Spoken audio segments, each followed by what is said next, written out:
Bonjour à tous, aujourd'hui je vous montre comment broder le modèle de septembre, le pan. Alors, vous allez avoir besoin pour cette broderie de reporter le modèle sur du tissu, de le décalquer. Vous allez également avoir besoin de petites perles de rocaille, de sequins pour les plumes, de fil à broder. Moi j'ai pris du moulinet avec 6 brins ou vous pouvez prendre également du coton perlé.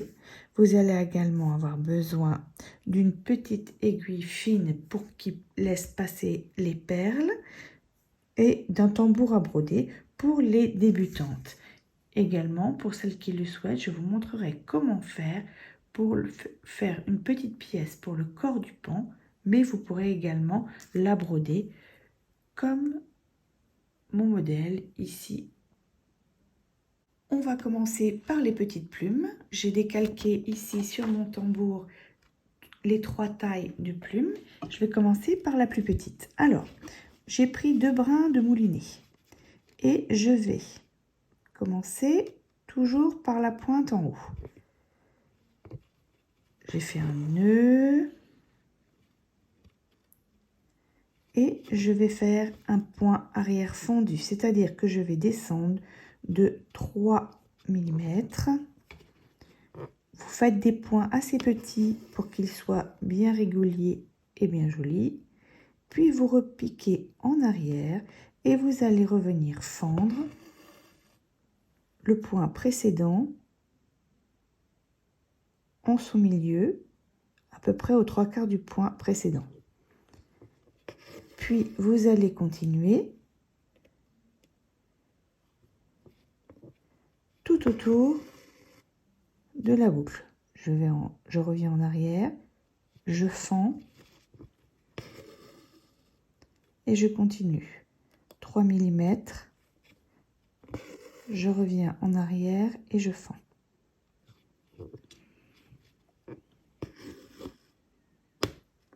À la fin, je repique dans le point, c'est terminé. Alors, vous pouvez faire les 3 tailles de plumes de la même façon, mais également, je vais vous montrer une alternative. Vous pouvez aussi faire les points pour les plumes, faire un point de chaînette. Je pique, je garde avec mon pouce sur le côté, je repique au même endroit et je vais repiquer plus loin dans la boucle en tirant doucement tout autour. Donc ça, c'est une deuxième façon de faire. C'est à vous de choisir ce que vous préférez pour faire ces plumes. Je pique dans la boucle, je ressors, je tire doucement. Faites des petits points de chaînette, hein. Là, ils sont limite un peu grands. Je pique à l'intérieur. Mon fil commence à tourner. Alors, mon fil là, il commence à tourner un petit peu. Donc, je vais le remettre. Je fais tourner mon aiguille. Et hop, ça le remet droit. À chaque pointe de plume, on va réaliser un point de nœud. Alors, avec un fil, je sors, je tiens le fil avec mon pouce et mon aiguille reste horizontale et je vais venir faire un tour, 2 tours, 3 tours autour de mon aiguille, repiquer au même endroit. Je maintiens, vous voyez, avec mon pouce, le fil légèrement tendu, pas trop, sinon le fil ne va pas rentrer dans le tissu. Et je lâche au dernier moment pour réaliser un petit point de nœud comme ceci. Place maintenant à la pose des perles. Pour ça, j'ai prévu 3 combinaisons de perles, une pour chaque grosseur de plume. Alors, pour la plus petite, je vais juste enfiler une perle de rocaille et la coudre 2 fois. Je rentre au même endroit, j'enfile ma perle, je rentre au même endroit ou un petit peu plus loin.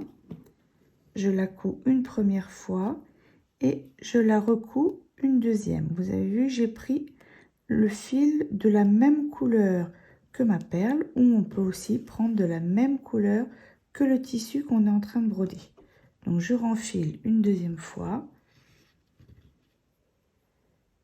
et je le couds. Ça va permettre à la perle de se coucher sur le tissu. Pour la deuxième, je vais faire une combinaison avec un sequin et une perle.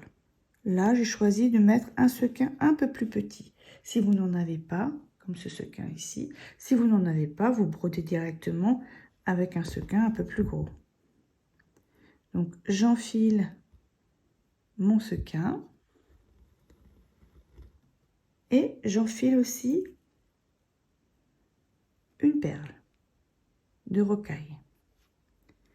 Je vais repiquer à l'intérieur de mon sequin. Comme ça, on va coucher la perle une première fois. Puis, je ressors dans mon sequin et dans ma perle. Et je le couds une deuxième fois. Ce qui va permettre également de coucher la perle de rocaille. Pour le troisième, eh bien, je peux mettre un plus gros sequin.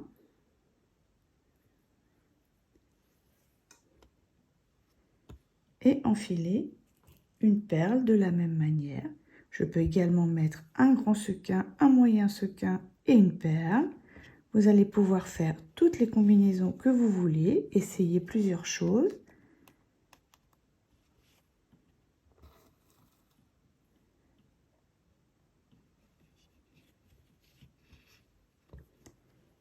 Et je recouds une deuxième fois dans le tissu. Pour le corps du pan, maintenant, vous avez deux possibilités. Soit vous le brodez comme j'ai fait ici, avec un point arrière fendu ou un point de chaînette en commençant par la pointe du bec et en remontant tout autour, avec des petits points.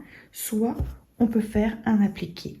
J'ai donc décalqué la forme du corps du pan sur l'endroit du tissu. Avec une paire de ciseaux, j'écrante légèrement le tissu sans aller jusqu'au trait. Et avec un fil, alors ça c'est ma technique d'appliquer, mais si vous en avez une plus rapide, n'hésitez pas. Je vais rentrer, surfiler tout autour de ma pièce avec un point avant. On peut aussi faire ça avec de la colle, comme je l'ai montré dans le modèle du mois de juillet, quand on a fait la petite pochette nécessaire de broderie. Voilà, et je fais tout le tour comme ça pour lui donner la forme de l'oiseau. Une fois surfilé, on va appliquer le corps du pan avec des petits points invisibles. Je sors sur le bord du tissu. J'ai pris un fil de la même couleur et je vais rentrer à la verticale. Puis je ressors un petit peu plus loin